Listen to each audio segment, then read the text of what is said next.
The Los Angeles Clippers are heating up just at the right moment. They've won 8 straight, 17 of their last 20. Kawhi Leonard is healthy, and not just playing well, he's scary good. James Harden still has that X factor people thought he left behind in Houston. And suddenly, the Clippers are quietly playing some of the best basketball in the league. 9 made shots, really an incredible percentage. Leonard down the lane, oh, he punches it in! But here's the thing, no one saw this coming. This team wasn't supposed to work. A failed experiment, too much injury history, too many question marks. And yet, somehow, they figured it out. Now, the Clippers might be the most dangerous team in the entire Western Conference. They're not just a threat, they're a problem. So the question is, does the NBA have an LA Clippers problem? The Clippers have spent over a decade chasing a version of themselves that never quite materialized. From the high-flying spectacle of Lob City, Blake Griffin defying gravity, Chris Paul conducting the chaos, and DeAndre Jordan turning lobs into posters, to the more recent, cold, calculated pairing of Kawhi Leonard and Paul George. The results never match the hype. Big moments, bigger letdowns. A franchise still waiting for its first NBA Finals appearance. By the time the 24-25 season rolled around, the optimism was gone. Paul George left in free agency without a replacement. Kawhi was out with a knee injury, sidelined since April, and not expected back until the new year. The Clippers looked like they were coasting toward irrelevance in a Western Conference built for war. The season opened with a 2-3 record through 5 games. No identity, no rhythm, no spark. Even when they improved slightly, 12-8 after 20 games.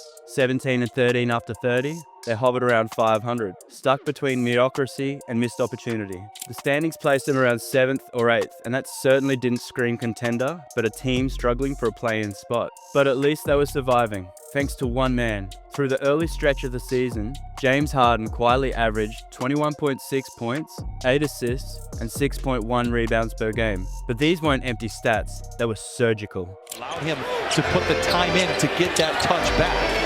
Harden has had the touch tonight. Oh, it continues. Pick and rolls, step backs, skip passes. It was like he was reading defenses straight off a script. Every move was calculated. Every play is vintage Harden. And in the chaos of figuring things out, he led the Clippers. But he wasn't alone. Norman Powell also stepped up in a way no one saw coming. Once a role player, he evolved into a legit scoring machine, dropping over 23 a night across a 30-game stretch. His aggression in transition, ability to create off the bounce, and 3-level scoring made him indispensable. However, the real turning point came in January when Kawhi returned after missing the first 34 games. Before his return, the Clippers' record stood at 19-15. Since then, they've gone 30-17, including an impressive stretch where they lost 3 times in their last 20 games. Now, with a 49-32 overall record, they are set to secure the 5th seed in the Western Conference. The roster didn't just get healthier, it got sharper, more connected, and more dangerous. The Clippers didn't rebuild a big 3, they built a stealth 4. Kawhi, Harden, Powell, and Zubats. Kawhi brought his usual two-way dominance, locking up the best players on one end and calmly dismantling defenses on the other. Harden kept quarterbacking the offense, setting the pace, controlling the rhythm, and punishing any defensive lapse like clockwork. Norman Powell became the release valve this team never had before, ready to explode at any moment and deadly in isolation or transition. And then Zubats did all the dirty work, rebounding, rim protection, vertical spacing, screen setting, and now they've re-entered the contender conversation with something far more valuable than hype, evidence. To say will be in that short conversation for Defensive Player of the Year for the next 10 years. Zoo inside. And speaking of which, we got to talk about the Clippers' core 3 and how they've each played a major role in this run. Let's start with the claw. Kawhi Leonard's return and resurgence of form has completely transformed the Los Angeles Clippers, fueling their 8-game win streak and pushing them right into the playoff picture. Just when it looked like the Western Conference was heating up and the Clippers were sliding toward a fight just to stay in the play-in race, Kawhi came back in January and helped flip the script. For the season, Kawhi is averaging 21 points, 5.9 rebounds, and 3 assists across 35 games, shooting a strong 49.3% from the field and 40.2% from 3. But here's the real kicker. He's been on fire lately. Over the last 10 games, he's averaging 25.9 points, 7.6 rebounds, 3.4 assists, and nearly 2 steals per game, while shooting over 50% from the field and over 40% from deep. And more importantly, he looks healthy, which is something that's derailed past Clippers playoff hopes more than once. When Kawhi plays, the Clippers are 26-11. That's not a coincidence. His scoring, defensive presence, improved playmaking, and efficient leadership have raised the bar for a team trying to climb through the toughest conference in the league. And at 33 years old, he's still got the best mid-range game in basketball. He can hit turnaround fadeaways from anywhere on the floor, and when he catches fire, he becomes unguardable. Mix in a hot three-point hand, a cold-blooded mid-range arsenal, and his usual defensive grit, and suddenly the Clippers look like legit title contenders. The best part? The Clippers are peaking at the right time, and Kawhi is leading the charge. Kawhi for the win. Yes! I mean, think about it. Since landing Kawhi in 2019, the Clippers' success has lived and died by his health. And for the past few years, Kawhi hasn't had a real offseason to sharpen his game. He tore his right ACL in 2021, then tore his right meniscus in 2023, then suffered yet another knee injury in 2024. Each one is either during or right before the playoffs. That means in 3 of the last 4 summers, Kawhi has been stuck rehabbing instead of working on his game. No training camps, no skill work, just recovery. And despite all of that, Kawhi's been playing at an all-NBA level recently. Over the past month, he's averaging 25.4 points, 7.1 rebounds, 3.3 assists, 1.8 steals, and draining over 2 threes per game. Since March 1st, he's shooting 50% plus from field, 40% from 3, and 80% from the line. That's elite all-round efficiency. Historically, when Kawhi is healthy, that's exactly the kind of production he brings. And with the playoffs around the corner, it's starting to look like the 2-time Finals MVP is gearing up for another deep run. Because say what you want about him, quiet off the court, not flashy with the media, but on the floor, he's one of the most cold-blooded killers in the league. He's won Finals MVP in both conferences, and the only thing that slowed him down has been injuries. When he's right, there aren't many better. But it's not just Kawhi. If the Clippers are going to make any kind of serious run, they need their superstar guard, James Harden, to keep showing out. Harden with 5 to shoot, looking to shake Jones. Now with 3, spinning, falling away. It's gone! James Harden. And honestly, when you talk about the Clippers this season, the combo has to start with the beard. In his 16th season, Harden is still playing at a high level. Across 78 games played this season, he's averaging 22.6 points, 5.7 rebounds, and 8.7 assists. And that's crazy considering how long he's been in the league. Plus, this might be his best season since his Houston days. But what makes Harden so valuable for the Clippers this year is how he's worn multiple hats for this Clippers squad. He leads the team in scoring and minutes per game, but he's also fully embraced being the primary playmaker, ranking top 5 in assists league-wide with 8.7 a night. That balance between scoring and setting up guys is what made this version of Harden so effective. It's no surprise he earned his 11th All-Star nod, his first since 2022. But more than just the accolades, Harden has proven he's still an elite offensive engine, capable of elevating everyone around him. You look at guys like Powell, Ivica Zubats, who are having career years. That's Harden's impact. And if we're being real, considering how most preseason projections had the Clippers missing the playoffs, the fact that they've clinched a solid postseason spot says a lot about Harden's value.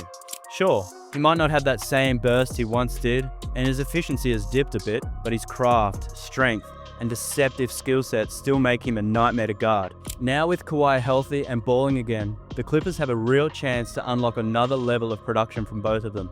That's exactly what LA is going to be banking on when the playoffs tip off. And then there's the most underrated piece of the puzzle, Ivica Zubats. And yeah, I mean underrated, because with the way he's playing, it's a mystery why his name isn't showing up in more headlines. Nice pass by Harden. Zoo tears it away and puts it down. 22 for Zoo. Zubats is having the best season of his 9-year NBA career. The former second-round pick is putting up career-high averages across the board. 16.7 points, 12.6 rebounds, 3.8 offensive boards, 2.7 assists, plus 1.1 blocks per game. He's a double-double machine, dominating the glass, making plays for others, and finding his rhythm as a scorer.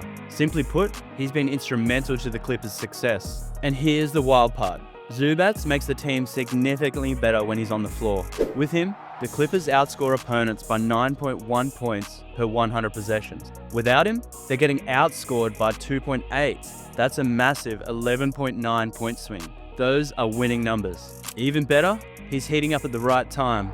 Over his last 22 games, Zubats has leveled up, averaging 20.2 points, 12.7 rebounds, 3.7 offensive boards, 3.2 assists, and a block per game. During that stretch, the Clippers are 16-6, knocking off teams like Cleveland, Houston, Memphis, and the Knicks. Shrink the sample size to the last 12 games, the Clippers are 10-2, and Zubats has been dominant. He's pulled down 20-plus rebounds in 3 of those games and scored 20-plus points in 3 of his last 5, with his standout performance being a 20-point, 11-rebound, 10-assist triple-double win over the number 2 seed Rockets. With 53 double-doubles in 78 games, Zubats is cementing his spot as one of the most impactful bigs in the league.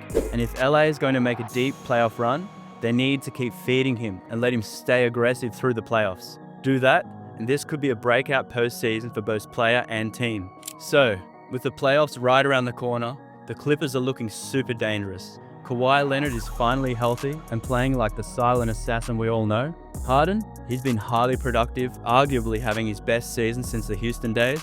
And Zubats, he's gone from a reliable big to a star caliber force down low, complementing the other two perfectly. That's a legit big 3, but let's be real, it doesn't stop there. The Clippers might actually have a sneaky big 4 because Norman Powell has stepped up in a major way.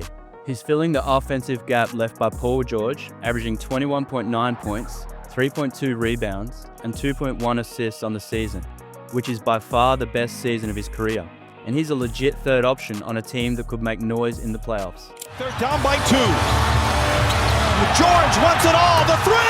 Oh, my goodness! Then there's the depth, and that's where the Clippers start looking scary in a 7-game series. Bogdan Bogdanovic was brought in to fortify the bench, and he's delivering. 12 points, 3.4 assists, 3.2 rebounds, steady, dependable, and smart. Chris Dunn has carved out the perfect role. With scorers all around him, he locks in on defense and playmaking, averaging 1.7 steals and 2.8 assists per game, exactly what his team needs.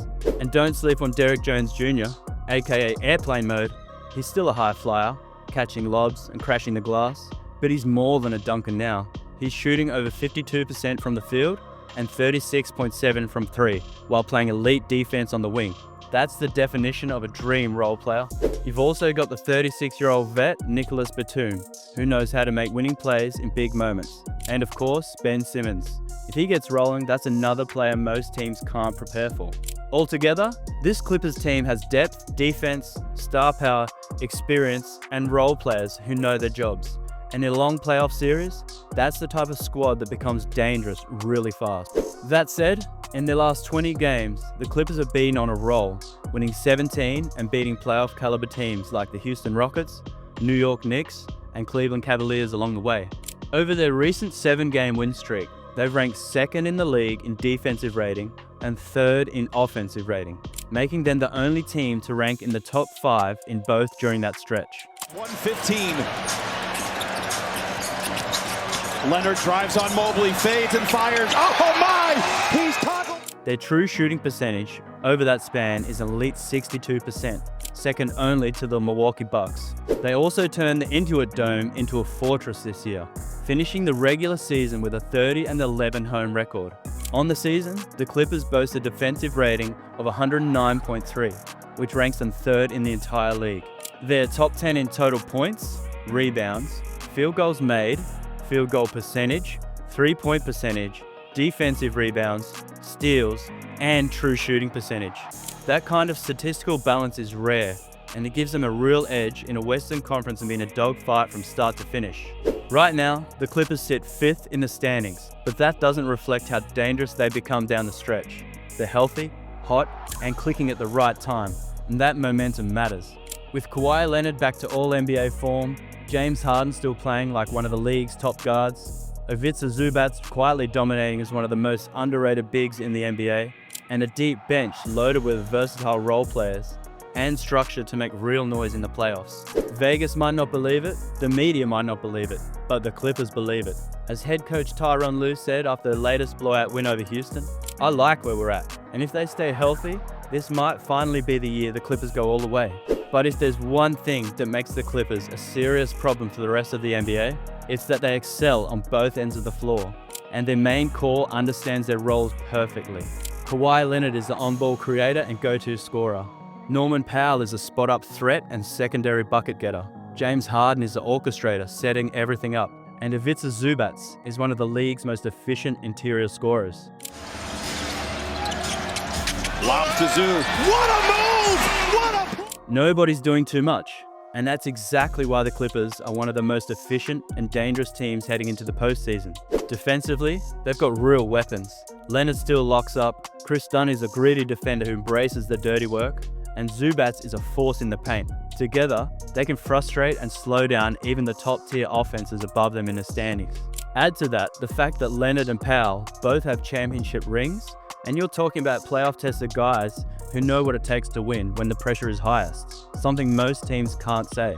So when you mix in the star power, the cohesion, the experience, the elite two-way metrics, and most importantly, the fact that they're trending towards full health, you get a team that's not just peaking at the right time, they're building the perfect recipe for a deep playoff run.